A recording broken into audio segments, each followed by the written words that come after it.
Good morning. Welcome to the Heritage Foundation and our Douglas and Sarah Allison Auditorium. I'm John Hilbolt, Director of Lectures and Seminars. We're pleased that you could visit here in-house, as well as those who are joining us on the heritage.org website. For those in-house, we do ask that courtesy check to see that our mobile devices of various sorts have been turned off or muted as a courtesy to our speaker. And for those watching online, you're welcome to send questions or comments at any time, simply emailing speaker@heritage.org. And of course, we will post today's program on our Heritage homepage for everyone's future reference as well. Welcoming our guest and leading our discussion will be Paul Rosenzweig. Mr. Rosenzweig is a former colleague of mine here at Heritage. He is now a visiting fellow. He served as a former Deputy Assistant Secretary for Policy at the Department of Homeland Security, and he is founder of Red Branch Consulting. Please join me in welcoming Paul Rosenzweig. Paul? Thank you very much, John, and thanks to all of you for coming out to Heritage today. I am delighted that we're going to be able to spend the next hour or so discussing what I think is one of the most salient issues of international governance facing the world today, perhaps the most transformative issue since the fall of the Berlin Wall back in the 1980s in terms of how it is reordering society. The world as we know it has been based upon the idea of nation-states since the 1600s and the Peace of Westphalia. Nation-states are characterized by borders, by exercising jurisdiction and law in particular places, all of which are fundamentally grounded in some form of geography, if you will.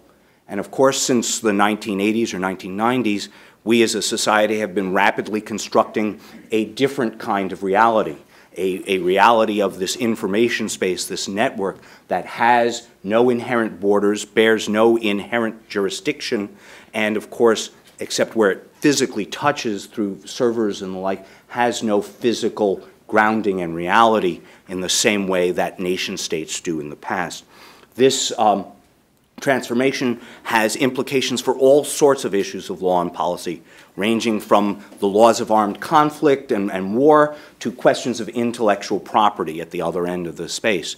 We're here today to discuss one of the most intractable, I think, of those issues where law and policy relating to law enforcement and national security bump up against this new dimension of the world, a place where nation-states have legitimate law enforcement interests in protecting their citizens and enforcing their laws, but at the same time, the new cyber reality has an incorporeal nature that makes those interests difficult, if not impossible in some ways, to accommodate. It is truly a disruptive moment, I think.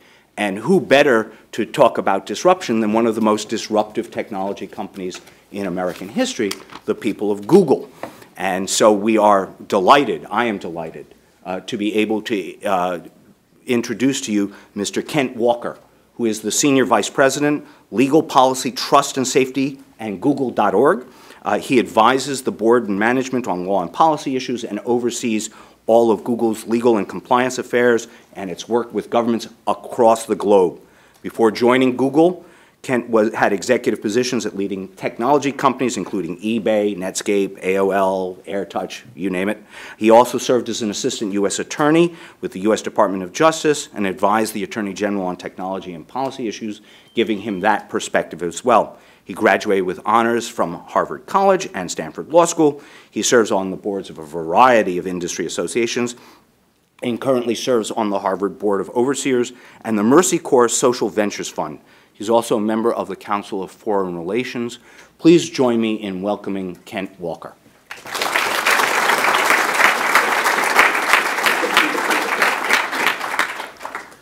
Good morning, everybody. Thank you, Paul, for that kind introduction, and thank you to Heritage for hosting us here today. We wanted to come to DC to talk about how to modernize the question of law in a digital age as we address a new world of challenges.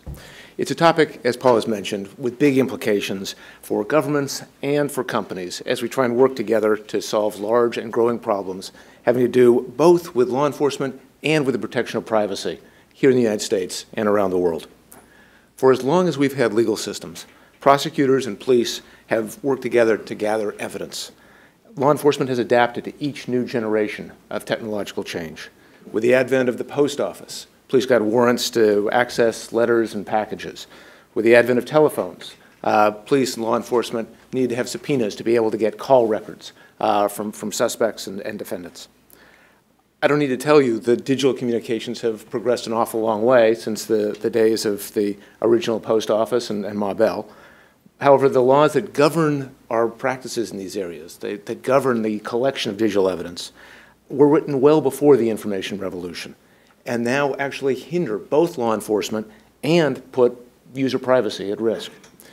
I'll talk today about the scope and the nature of this problem, the principles that should guide how we respond to that, and then finally outline some proposals for steps forward that we think could improve both sides of that equation. But let me start with two stories that illustrate the stakes of today's conversation. The issues are composites, but the underlying problems that they present are very real. The first story centers around a murder in Berlin. The victim is a German citizen, the suspect is a German citizen, and the crime happened on German soil. However, as part of their investigation, the German police need to access the suspect's webmail account to gather evidence for court proceedings. And that's where things get complicated. Despite everyone involved being a German national, Germany would be required to obtain the data through a mutual legal assistance treaty, MLAT. That involves the U.S. Department of Justice. So the police officer in Germany would need to go to their prosecutor, who would then need to go to the German Ministry of Justice, who would go to the U.S. Department of Justice, who would go to a U.S. judge, who would go to a U.S. prosecutor, to the U.S. service provider, and then everything in reverse. Lots of sealing wax and red ribbons, but not a process that's well suited for our digital era. No wonder the requesting agency might have to wait on average 10 months to hear back. And in that interim time, the culprit could remain free, follow-on crimes could be committed, witnesses might move or be unavailable, evidence could be destroyed, a trial might have to go forward, missing critical evidence. So that's one dimension of the problem from the law enforcement perspective. But the second story shows the other side of the coin. Let's think of a human rights activist working covertly in Syria. She uses her webmail account to coordinate a network of undercover allies. Her activities have gotten attention from the Security Bureau as they seek to crack down on dissent. Now imagine if the current Syrian government came to Google or any other international internet service provider and tried to access her communications. In this context, U.S. law would limit us from sharing data that could be used for repression or abuse of human rights. And we would never want to be in a situation where we could be compelled to provide information that would be likely used for repression. So that's the complex balance. And these conflicting pressures are only increasing. We live in an increasingly interwoven and data-intensive world. By the year 2000, we as humanity had stored roughly 12 exabytes of data. An exabyte is a lot, roughly the equivalent of the amount of data in the Library of Congress. We've gone from having 12 exabytes of data in all of human history to now storing more than 2 exabytes of data every day. Today, our collectively stored information doubles every year, and it's still speeding up. Moreover, the cloud lets us access and share and use that information in unprecedented ways. Our networked universe spans the globe, creating a web of interconnections between people around the world, enabling incredible progress, but also occasional abuse. Just as we had new laws of contracts and property that came out of the Industrial Revolution, we need a new approach to jurisdiction and law enforcement, new information law for the information revolution. Existing laws governing digital evidence just haven't kept up with these technological changes. And often they simply don't work. They don't allow for democratic governments to investigate crimes, they don't adequately protect users' legitimate privacy rights, and they leave service providers caught between conflicting legal regimes. That's why we think we need a new formulation that transcends these divisions, that recognizes the importance of both community interests and individual rights, and both the need to fight crime and terrorism and the need to protect both due process and civil liberties. It's time to lay a new foundation and establish a new legal framework for the cloud, for how governments work together and work with Internet companies and the Internet more generally. I'll come back in a moment to what that framework should look like, but first let's go a little deeper on the nature of the problem, and then talk about the principles that should guide our solutions, and then finally come back to the specific proposals for a framework of domestic and international reforms that we'd like to see. The problem is twofold. First, the law enforcement being unable to collect information in legitimate investigations, and second, user privacy being at risk because of this dysfunctional system. Let's start with law enforcement. The bottom line is that democratic governments that honor privacy, that honor due process, that honor the rule of law, are often unable to gather international critical data for legitimate investigations in a timely manner. Digital evidence has become critical for law enforcement around the world. When Google issued our first transparency report back in 2009, we reported about 12,500 requests from governments requesting user data in criminal cases during the 6 months covered by that report. In our most recent report, covering the second half of 2016, we received over 45,000 requests in criminal cases. So almost 4 times as many in the course of the intervening 7 years. And of those, 70% came from foreign governments. The rules governing requests for content fall under the U.S. Electronic Communications Privacy Act, or ECPA. ECPA was enacted in 1986, so more than 30 years ago, and a lot has happened in the time since it was written. In 1986, the Internet was still largely the domain of military and scientific researchers. There was no easy way to browse the web. Commercial email wasn't available to the public. Only 340,000 Americans had a cell phone, and not one of them was able to send a text, surf the web, download an app. So the underlying technological assumptions in ECPA, understandably, don't fit a world where data moves seamlessly across borders, as Paul mentioned in his introduction. As a result of ECPA, foreign countries largely have to rely on these MLAT agreements, the Mutual Legal Assistance Treaties, to obtain content that's held by a company in the United States or any other third country. Think back to the German murder case. The delays we've talked about there and that governments are encountering are simply too long to have to wait. We see sometimes foreign law enforcement actually just throwing up their hands, avoiding the MLAT process altogether. And that means that important information that could help bring criminals to justice is being lost, or that nation states are turning to other means to get this information. So ECPA isn't just harming foreign government investigations, it's also hamstringing law enforcement here in the United States.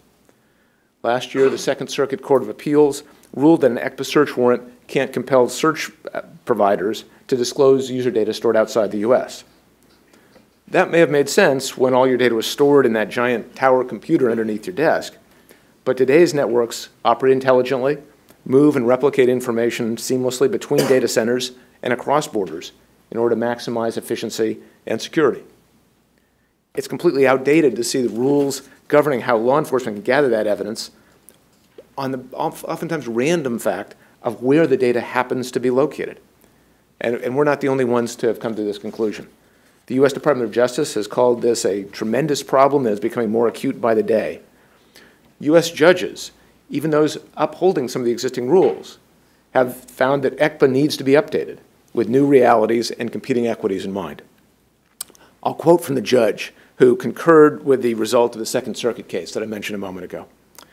He said that while he agreed with the interpretation of current law, I believe even more strongly that the statute should be revised with a view toward maintaining and strengthening the Act's privacy protections, rationalizing and modernizing the provisions permitting law enforcement access to stored electronic communications and other data where compelling interests warrant it, and clarifying the international reach of those provisions after carefully balancing the needs of law enforcement, particularly in investigations addressing the most serious kinds of transnational crime against the interest of other sovereign nations. We agree. We can see that the current ECPA regime frustrates legitimate law enforcement interests, and we're concerned that the corollary of that, even though perhaps less obvious, is that there's a serious threat to privacy of users because countries are increasingly turning to efforts to have extraterritorial application of their access laws, overly aggressive enforcement efforts, and sweeping data localization proposals. Faced with the weight under under the MLAT process, some countries are now asserting that their laws apply to communications and individuals outside of their borders. countries asserting this kind of extraterritorial authority put companies like Google in an impossible position, where we have to choose between potentially violating the law of the requesting country or the law of the country where we're headquartered. Let's look at just one example. New Zealand is considering whether to change their Search and Surveillance Act to authorize governments to force companies outside of New Zealand to disclose the communications content of users. We hope that the government doesn't go down that path, but if New Zealand were to issue that kind of legal demand to Google, we'd be put in the position of having to make a choice between US law and New Zealand law. You can see the untenable position that puts any law-abiding company in. Of course, requests from New Zealand, with its democratic and robust set of due process protections, might seem relatively benign. But if we had to go back to our example of the Syrian human rights activists, we can see potentially severe implications of subjecting internet companies to various laws of each and every country that wants to assert extraterritorial jurisdiction. We know that the countries of the European Union are considering their own sets of proposals to help streamline their law enforcement requests. Some of these will focus on practical improvements that can make a big difference in helping authorities obtain data from providers. However, the EU, too, is considering legislation that may broaden jurisdiction and run the risk of creating a chaotic, conflicting world of expansive access laws. We also see countries considering regulations that would require companies to store data within their borders. And let's be clear, these data localization regulations won't benefit users in any meaningful respect. When it comes to storing data for consumer services, putting it in one country over another simply doesn't make it more secure or more private. Companies like Google have invested hundreds of millions of dollars to ensure the security of networks and large data centers that serve upwards of 1 billion users. Building small, one-off data centers that could make that data more vulnerable, as hackers can more easily overwhelm a less sophisticated server or network, and requiring companies to build one-off one-off local data centers will raise the cost for cloud services and raise significant barriers for smaller companies. So the proposals that we're seeing from other countries demonstrate the very real frustration that they feel in trying to gather digital evidence. They've identified the right problem, but they've come up with the wrong solution. Responses that would leave us with a splinternet, a balkanized, slower internet with less innovation. The recent terror attacks in Europe and around the world underscore the importance of developing effective, truly effective solutions for law enforcement. The good news is we don't face the same serious obstacles when it comes to these kinds of investigations. Under current law, we can provide communications content to U.S. law enforcement during emergencies that involve a serious risk of physical injury or death. And U.S. law enforcement can then share that information with their non-U.S. counterparts as needed. We have a 24/7 emergency request system to respond to life and limb emergencies wherever in the world they may occur, and can provide information through trained specialists who handle those requests immediately. We aim to respond within an hour and sometimes do better than that. We're committed to working with law enforcement to respond to these kinds of threats of future violence and terrorism as quickly as possible. But just because a crime has already happened shouldn't mean that it's acceptable to wait nearly a year for law enforcement to obtain critical evidence. And that brings us back to the challenge we're addressing today. The problem is clear. There has to be a better way of accessing and gathering digital evidence across borders. That's why we're supporting a new framework for digital evidence. But what should that framework look like? We're proposing two interlocking principles. First, reforms have to strengthen global privacy and due process standards around the world. And second, countries need to be able to investigate serious crimes and access digital evidence in a timely manner in ways that respect human rights. To honor these principles, the international community needs to create a new legal framework for the cloud that ensures that privacy, due process, and human rights are an essential part of the equation when governments obtain digital evidence directly from internet service providers. So how do we embody those principles into concrete proposals? Let's dive into the specific reforms that we've recommended and are recommending today, first here in the United States and then internationally, and then finally talk about how we can envision new international agreements to implement that framework. It's become clear we need to improve the process, and as a result of that, today I am announcing Google's support for this framework to allow countries to commit to baseline privacy, human rights, and due process principles to make direct requests to U.S. providers without the intervention and participation of the U.S. government in every individual case. The new framework would reduce the amount of time that countries have to wait to gather evidence. It would reduce the bureaucracy that law enforcement faces, and it would make investigating and preventing crimes easier. Critically, the proposal would also improve and benefit the privacy of users. It would encourage countries to update and raise their privacy and due process standards in order to participate in a more streamlined system. And if we can reduce the amount of time countries have to wait to gather evidence, nations will be less likely to turn to overly aggressive investigative techniques. There isn't necessarily an international consensus about what those baseline due process and privacy principles would look like. And the exact details of how countries would develop and implement the principles will differ from country to country. It's important to respect the democratic processes of representative governments and their citizens. But we need a framework that will allow, under appropriate circumstances, these kinds of direct requests. This process will start with further reforms in the United States, but will also require actions from foreign governments and an updated approach to international agreements. Today, the world's large internet companies are headquartered in the U.S. and primarily subject to U.S. jurisdiction. While the U.S. can't solve the problem on its own, legislative reform in the U.S. is a necessary first step. We've been pleased to see serious debate in recent months about how to update digital evidence laws here in Washington. In May, the Department of Justice presented legislation that would amend ECPA to enable U.S. providers to disclose records and communications content to foreign governments that adhere to baseline due process, human rights, and privacy standards. This legislation would be a critical starting point for the new framework of direct requests.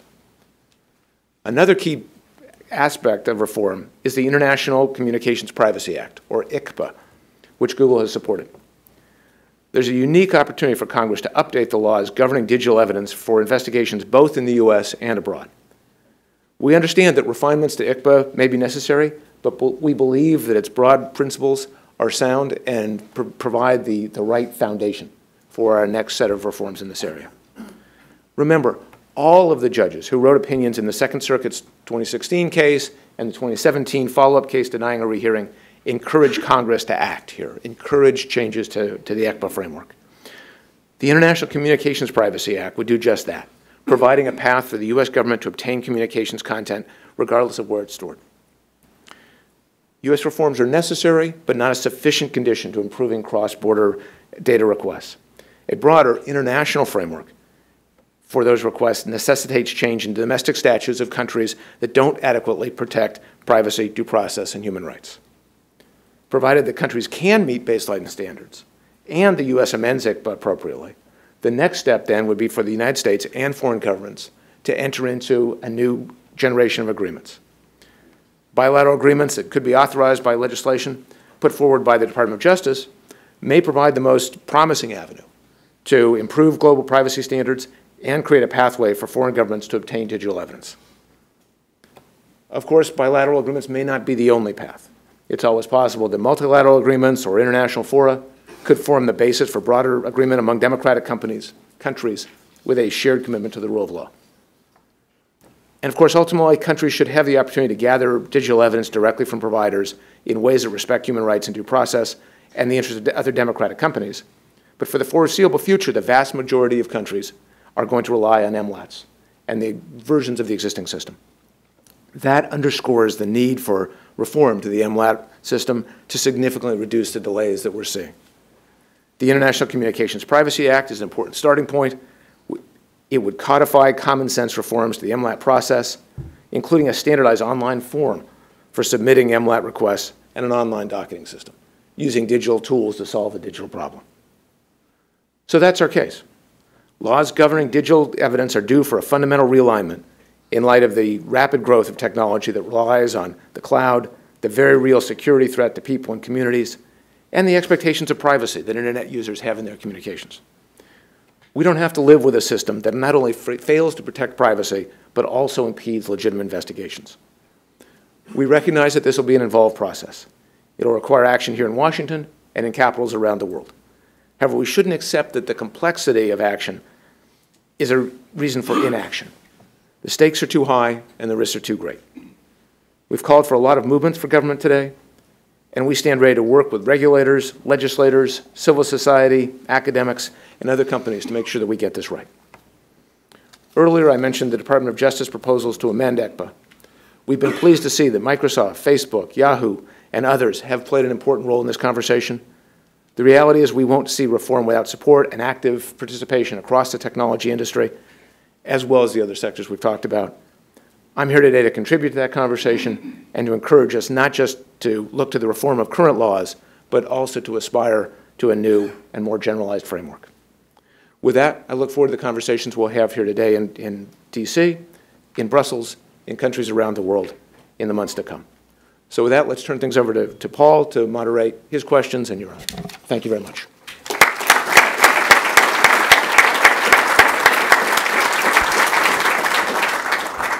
Thank you very much. That was wonderful, Kent. That was a great starter to the discussion. The way, for those who are kind of thinking about it, the way we're going to proceed is we're going to have a little bit of a moderated discussion for me and Kent, and then we'll probably leave the last 10 or 15 minutes for your questions. So think now of your hard questions, or your easy ones if you prefer. I'm sure you prefer the easy ones, right? So the most obvious one that occurs to me is really simple. Why now? Right? I mean, this has been a trend that has been accelerating, to be sure, but what is it about this moment in time that makes Google, in particular, take the step of standing up and beginning this initiative? Most of the other technology companies have been a little more vocal, I think it's fair to say. Why is Google stepping up now? What is it about this moment in time that makes this so important for you at this point? So I'd say we've been working for years on these issues. We've been doing it in a variety of forms, both in the United States and internationally. But it is right that we see a coming together of two different factors. One, the need is becoming ever greater. The numbers I cited earlier, we've gone up to now 75,000 requests in the last 6 months, most of them international. The Internet is becoming an increasingly important part of how people communicate, not just in the United States, but around the world. We really need a fit-for-purpose set of laws on that. And second, we've been pleased to see that the reality of being able to make this possible seems to be coming together. We've had, just in the last few months, hearings on both sides of the Hill with committees taking a look at the need for reform. We've seen last year, obviously, that the House unanimously passed reforms to ECPA, which would be part of the reform package that we're endorsing today. So we think there's a realistic chance of actually seeing movement on this in the relatively near future. Okay. So that's the U.S. piece of this. Tell me a little bit about your assessment of the prospects for the broader international agreement. Even if I agree with your optimistic assessment of the possibility of reform in the U.S., which I'm not sure I do, but let's assume that for a second.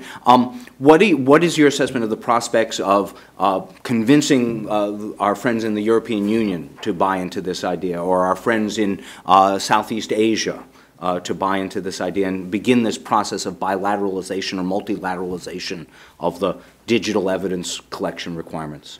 They're clearly motivated to try and drive change in this area. We've seen just in the last few months the European Union has put forward a new set of proposals to improve and streamline access to digital evidence and information. And at the same time, Europe and many European countries have very high standards of privacy, due process, et cetera. So they're motivated to do that and do that in the right way. But it's not limited to Europe. The example I gave of New Zealand, there are a number of other countries which right now have various proposals for changing the way they're accessing information. We want to take this opportune moment to weigh in and try and steer that conversation in a way that's not just about law enforcement access, but also about due process protection, and try and forge more alignment internationally. Kind of core to the proposal you've outlined today is this idea of a baseline of privacy and human rights protections that would be an internationally agreed set of norms or behaviors that if everybody who met in their own unique way would be able to join into the agreement. And yet, historically, kind of that's always been the place at which agreement, even between the United States and some of our best friends in Europe or our best friends in other portions of the world, has broken apart. We have different conceptions of how to get there that seem at some points to be unbridgeable. Tell me a little bit about what you think that baseline actually means, what you think would be, if you were writing the U.S. or the world's negotiating position, what would be your bottom line? Yeah. So there is, I think, a broad sense of agreement on basic principles. It's not going to be identical, and I don't think we should expect countries around the world to have identical laws that deal with important issues. But the themes tend to become clear. We don't want to be prescriptive about this. We think this is a multi-stakeholder conversation to try and forge consensus. But for example, independent review of law enforcement requests is an important principle in most of the countries that we've talked about. The notion of proportionality, that a given request should not be dramatically sweeping well beyond the scope of the underlying crime that's being investigated. And then requests in some sense should be fact-based, that there should be, as in the United States, when you go in to receive a warrant, an investigating agent swears out an affidavit in support of that warrant that a judicial officer can review, is one way of trying to move forward on that. So those kinds of principles we think would be the starting point for a conversation. Well, that's good. You skipped over at least what is for me the hardest one, or the one that seems to generate the most amount of controversy, and in the spirit of trying to get to the bottom of this. The biggest place where there seems to be a disagreement or a lack of consensus is in repurposing or use limitations. Many of our European friends, for example, feel as though data that is transmitted for a singular purpose to solve that German murder should not then remain useful and in a repository perhaps for later repurposing to a terrorist investigation or an unrelated drug investigation, not to take away the terrorist impulse, which might be a different case. In the United States, we've tended to have learned the different lesson. We've tended to have concluded that that kind of stovepiping, if you will, of information carries with it risks that we think we've learned the lessons of 9/11 we should not bear. Do you think that gap is bridgeable, and if so, how, or is that to be determined in the negotiations? So I think implicit in calling for these kinds of frameworks, and as I note, that it may well be that it's more realistic to have a series of bilateral agreements rather than a single multinational framework because of the harmonization difficulties you allude to. But we do think it's achievable. The United States and Europe were able to reach agreement on the privacy shield in the last year or so, which created or had some similar kinds of differences in the ways and the mechanisms the two regions use to protect individual privacy. But ultimately, after some difficult negotiations, the sides were able to come together on a framework that both sides felt was mutually satisfactory. Another example from international law is the question of extradition treaties and the idea of dual criminality, where criminal laws in different countries differ. Just a reflection of cultural differences. And yet, there are broad concepts of dual criminality, where a given offense in a given country does, in fact, violate the laws or the sense of justice in other countries. We've been willing to extradite people. In some sense, we should be able to find a way to extradite data in a comparable way. I love that phrase, extraditing data. That's a good metaphor. So let's kind of bring that theoretical discussion to a specific, right?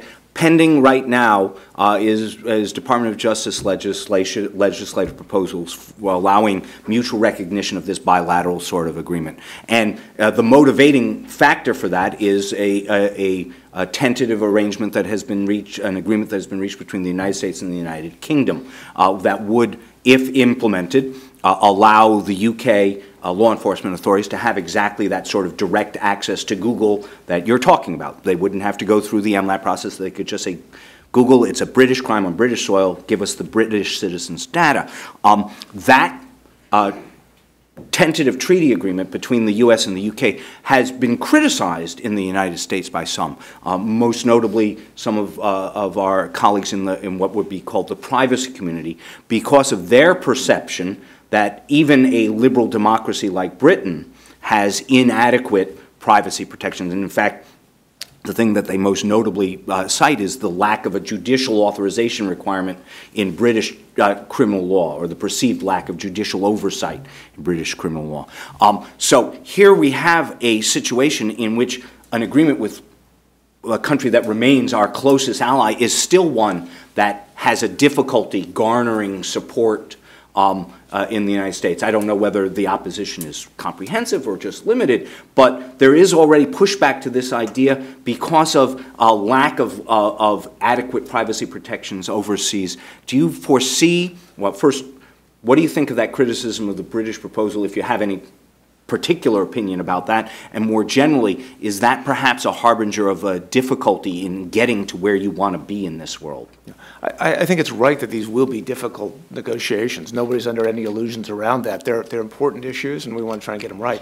The British government has actually made changes to its own law in response to its negotiations with the Department of Justice. They've enacted new kinds of due process and privacy protection reforms that don't go as far as some would like, and there is a disagreement as to how independent, what forms of independence the review should take.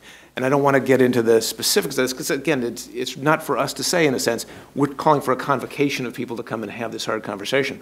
But I would analogize to the Privacy Shield conversations, where the Europeans were concerned that there was not enough of a check and balance inherent in U.S. law to protect the privacy of individuals. And one of the responses there was the creation of an ombudsman office to review complaints and address issues, a new innovation in U.S. privacy law that was responsive to international complaints. You could imagine a situation where there's a reciprocal set of changes around the world to try and get greater coherence and convergence. So now a bit of a more, if not theoretical question, then perhaps apocalyptic. Say you're successful. Say that you actually drive the world to a place where liberal Western democracies with a small w are able to reach a broad-based agreement on a baseline set of principles that generates either bilateral or multilateral agreements that allow the free exchange of data. Almost by definition, that success is going to exclude a whole host of countries who are unable or unwilling to meet those baseline requirements. Your Syria example is a perfect one. So if you're successful, aren't you going to be driving us to the very splinter net that that we're all afraid of, at least into two pieces, a liberal democratic network and an authoritarian network over here? I mean, I would say it is to some degree a problem that we have now, that we already have a dramatic range of legal regimes out there, some of which are very far away from standards of due process that we would value. And we do think that this will provide both a harmonizing and a positive forward movement to encourage countries to adjust and institute new forms of due process protection, precisely in order to qualify for this streamlined treatment and handling of information. It remains a challenge. Your Treaty of Westphalia example is quite right. I mean, countries around the world traditionally are used to thinking of themselves as having sovereignty within their borders, and the rise of a transnational internet where data doesn't really have a physical location in the same way that people are used to has created this underlying tension. This solution would not go 100% of the way to getting all 200 countries around the world on the same framework, but you start somewhere and you move the conversation forward. One last question before I turn to you, and it's derived. I would be remiss if I didn't talk a little bit about Google's own legal experiences here in the United States, but I'm going to try and not make it about that case and make it more about theoretically. As I understand it or perceive it, one of the reasons that Google's opposition to the extraterritoriality of ECPA subpoenas has been less successful than the Microsoft case in the Second Circuit that you referred to is the reality that Google's architecture is different, that its data is sharded in many different places rather than, say, the Microsoft model, which is the data was all in Ireland and exclusively in Ireland. If we shard data, if you continue down a road in which cloud companies, for very good reasons, distribute their data in widely distributed places, aren't we running a risk, even if we get to where you want to be? Because in a bilateral agreement, parts of your data will be in the UK, parts of it will be in the United States, parts of it will be in New Zealand, parts of it will be in Brazil, and so the UK request, even with a direct request to you, will have to somehow be consistent with the fact that at least a fraction of that is in a server farm in Brazil or in Ireland or in Germany. So your description of the trend of modern computing architecture is right. I mean, so data, in a sense, doesn't care where it's housed at any given moment. It may be housed in multiple places. It may be in transit. Your email may be in one place and the attachment to that email in another place, and someone's reply to that email in a third place. That's not just a Google issue. That's the reality of modern cloud computing architecture, because it's much more efficient and fast and inexpensive and secure to provide it in a way that's robust and doesn't necessarily create silos based on every set of countries' national borders. You don't have one internet for Mexico and another for the United States and another for Canada. You have a unified system that serves all of them and all the other countries at the same time. It's right, so we are positioned in a sense exactly the way Microsoft was in the early stages of its cases. It too lost the initial reviews in front of magistrates and district court judges, and it was only when the Second Circuit reviewed the case that they came to a different conclusion. If our cases play out on appeal in the same way as the Second Circuit, then we're completely aligned. If they play it in a different way, then we have a circuit split, which needs to get resolved one way or the other. Otherwise, you have different parts of the United States taking dramatically different perspectives on how international information should be stored. So we think this is kind of another driver toward the need for some sort of rationalization and harmonization of our surveillance laws, as every judge to have reviewed this issue has held. So do you foresee a world in which, at a minimum, the architecture will have to be adapted so that data is only stored in what I call the liberal Western sphere, right? Or somebody who's agreed to be part of that agreement? Well, in a sense, the principle doesn't vary. That, whether it's the entirety of your information that's being stored in Ireland, or one piece of it is Ireland and one piece of it is someplace else, our issues and the Microsoft issues remain the same. Mm-hmm. That piece of data is still outside the jurisdiction of the United States or outside the jurisdiction of Ireland or whatever it might be. So I think the clear trend of technology is to distribute and disseminate information very broadly, and then law enforcement has traditionally taken a look at the private ordering of information, whether that's where your credit card records are held or where your phone records are held, and adapted its processes to be able to access those in a way that's both efficient and respects due process. That's effectively what we're calling for here. Fascinating. It's going to be a fascinating set of issues. So we have a little bit of time left, and I'm going to take some questions. Right here in the front first. If you would wait for a microphone, please, and then tell us all who you are so that at least we have some sense of that. Okay, I'm Fran Burwell from the Atlantic Council. Two questions. You mentioned that you had authority to give data in cases of emergency, and I wondered if you could describe what those emergencies are. Is it something like the police feel someone is about to commit suicide or terrorist? Where are the boundaries? Mm-hmm. And then the other one is a follow-up on some of the line of questioning you've pursued, which is, how do you determine which countries are in this network, if I can put it that way? Are you relying on the US government to negotiate on behalf of the tech companies to reach an agreement? Is it driven by democracy? And in borderline countries, what's the impact of market forces, for example, India? A democracy, surely, but a messy one. Even within the EU, which would probably insist on it being a US-EU agreement of this type, you have the Bulgarian and Romanian legal systems, which are sometimes challenged. So two excellent questions. On the first one, how do we think of emergencies? They are life and limb emergencies. They are classically kidnapping in progress, for example, where a life is at stake, or a real-time plot to blow something up, in the near future. So where information can actually save lives. And there's actually an explicit carve-out for that, provision for that in U.S. law today, which is what allows us to move forward. The challenge we have here is, if you flip that to after the fact, some terrible crime has been committed, and now the question is the prosecution or arrest, conviction of the perpetrators, all of a sudden that application no longer, that provision no longer applies. And so we need a way to address law enforcement concerns, legitimate, about people who may go on to commit other crimes in the future. There's just not the same sort of proximate, immediate nexus to a threat.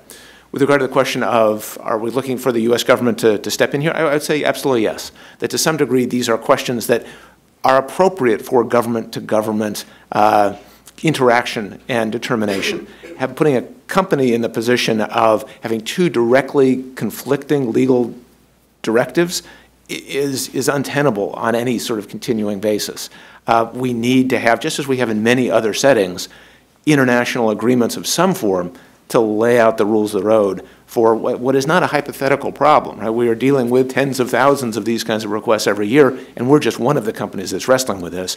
We do need an internationally agreed framework to move forward in a reliable way that people can have confidence in. In the back? Jim Harper with the Competitive Enterprise Institute. Nice to see you both.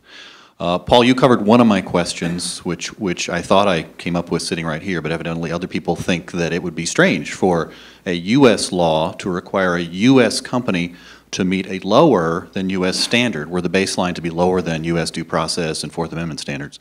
But you covered that question. My remaining question also goes to the baseline. Were a baseline established, say, so good that it met existing Fourth Amendment standards in terms of privacy, wouldn't that put you, perhaps, in your industry on the wrong side of where Fourth Amendment standards should go? That is, would you find yourself, in order to support this regime, backing the precedent in Smith versus Maryland, which eviscerates protection for so-called metadata? So that baseline is a tough thing to work with when U.S. standards should be rising, even as we want other standards around the world to rise. I think both are true. I mean, we have been an advocate for improved international standards. We think actually some provisions of U.S. law may not meet Fourth Amendment constitutional requirements, and we've advocated for changes in the Stored Communications Act, other aspects of ECPA, the ICPA, et cetera. So we agree the U.S. has some work to do on our side as well. But it's probably not the case that, just as the Europeans would say there are aspects of U.S. Fourth Amendment and privacy law that don't provide adequate protection for their data, there may be places in which we look at international law and say, oh, it's not exactly the same way we would do it, but we're faced with this very real reality. I'll go back to my German case. German crime, German defendant, German victim, happens on German soil. How do we address that very real and legitimate problem? And some level of accommodation to reasonable standards that basically address the same set of issues that we're concerned about. Just as we've been able to mesh those gears in the privacy context, we should be able to find a way to mesh those gears in the law enforcement context. Right here in front. Thank you, Paul. Andrew McBride from Perkins Coie. Kent, great presentation, really enjoyable, and sets the issues out. I'm going to ask two questions with my former AUSA hat on. One is, as you know, when AUSAs hear, hey, I've got 10 foreign MLATs, it's time to go to the bathroom or run for the hills because they're not their favorite thing. But I was thinking of the cases where there is dual criminality and you have a situation where a real crime has been committed, but you're dealing with a country that also has a shady human rights record. And so say they're asking for evidence about bribery and corruption cases that are legitimate in their jurisdiction, but also there's the danger of returning someone to a situation that could be very dangerous and the punishment could be informal and way above anything we would recognize in the United States. And I guess the question I would ask there is who decides in the final analysis? Is it the AUSA and the DOJ who say, we're not going to give this information, or suppose the DOJ says yes, and your chief privacy officer tells you to say no. And then the second question is on the requesting side for the United States, which is, as a former AUSA, most of us found that the MLATs were almost useless, and they were almost useless because of the Speedy Trial Act. And judges just wouldn't say, oh yes, that's okay, Mr. McBride, I'll wait 3 months for your foreign evidence. They would say, let's get on with it. And then, as you mentioned, the AUSA and the agents are confronted with a situation where they are tempted to take more informal and aggressive efforts to get the evidence or just forego it. And I wondered if you had considered some amendments to the Speedy Trial Act that might help make the MLAT process more useful on the requesting side for the United States. Thank you. Thanks, Andrew, and both great questions. On the first set of issues, it's quite right that we need to figure out a way to address the hard question of countries that don't provide the protections that we'd like to see. Right now, unfortunately, companies are in the position of making these very ad hoc and difficult decisions without any real basis of information. This should be a government-to-government review. Governments are fundamentally just in a better position to assess the due process protections, the criminal protections generally of another country. It may well be that it's an ongoing process, that you don't get signed off once and forever after you can do whatever you want. You can imagine a system of regular reviews. Again, I go back to the Privacy Shield negotiations. There is this notion of annual reassessment of the state of privacy protection. You can imagine the same sort of thing with regard to U.S. government and other governments, just touching base to make sure that things are going a good way. It's not perfect, but I would argue that it's better than having individual companies in the position of being this intermediate role where we're caught betwixt and between. Countries are better suited to assess criminal violations by each other's citizens and the robustness of their regimes. When it comes to the question of U.S. access to international information through MLAT, it's right. As Paul noted, I'm also a federal prosecutor, and I'm familiar with the challenge you raise. It happens in both directions, right? We constantly hear from foreign law enforcement saying, we have a trial coming up shortly, we can't wait as long as you want us to wait, and we have to throw up our hands and say, sorry, we're still waiting for DOJ or for the court or for your foreign ministry or whatever it might be to cooperate. This is the only channel we have. So there's a lot of pain on both sides of this. You can imagine amendments to U.S. procedural rules, just as international other countries may have to amend their rules with regard to speedy trial provisions or to incorporate or blend these ideas together. Ideally, you'd hate to delay trials. You'd prefer to streamline the availability of information. And some of the very tactical suggestions we're making of getting us out of the sealing wax and red ribbon era and instead using digital tools, log-on pages, using email rather than diplomatic pouches to convey requests back and forth, feels like a more fit-for-purpose approach to this. But it may be a little bit of both. I like the diplomatic pouches. I really did. Right here. Thank you. Carl Zabo, NetChoice. Also, 2 questions.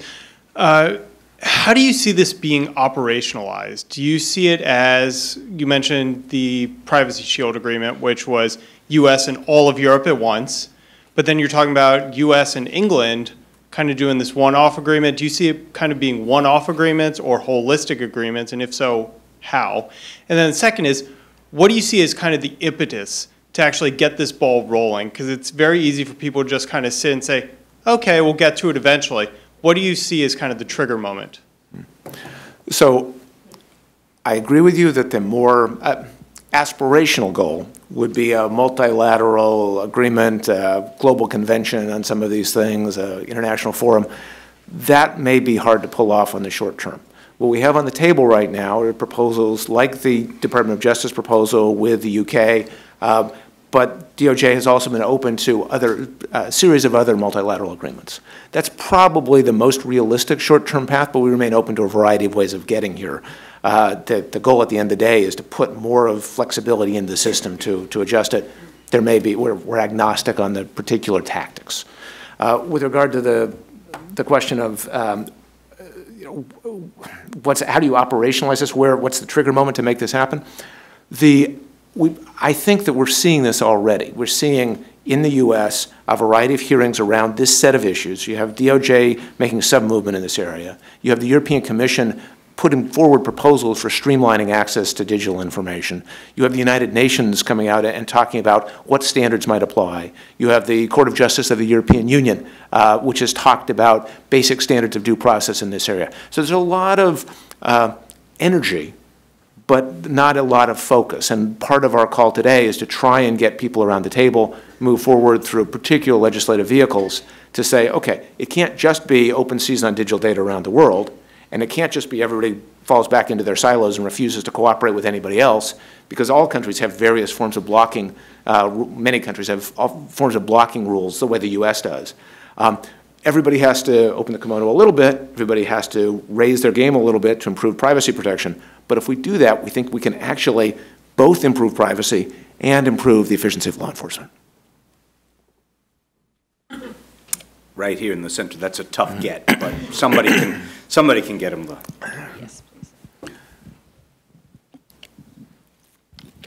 Hello, thank you. Kevin Adams from the British government. I just wanted to thank Mr. Walker for the speech, which I think was really good and really useful contribution to this discussion.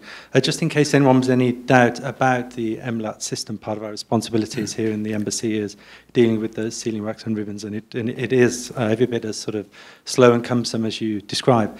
I did want to make a quick comment though, Paul, because you asked specifically about standards in the UK system, and I don't think it was quite cleared up. So just to put beyond doubt, the new UK Investigatory Powers Act has introduced a new system of judicial authorization for warrants. So it establishes a team of judicial commissioners of former or serving senior judges, and any sort of interception warrant, certainly any warrant that would be contemplated for use under any agreement, have to be signed off by a judge before it could go into effect. And that is a good example, I think, of what I would agree Mr. Walker describing.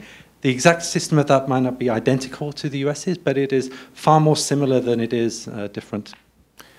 And just to quickly to applaud those steps, we think of this as exactly the kind of changes in alignment that we would see, not just in the UK, but in other countries around the world as we kind of come into rough accord on these issues. Thanks for that. Any other questions? Going once, going twice. Well, it has been a delightful hour, very informative. Please join me in thanking Kent for coming and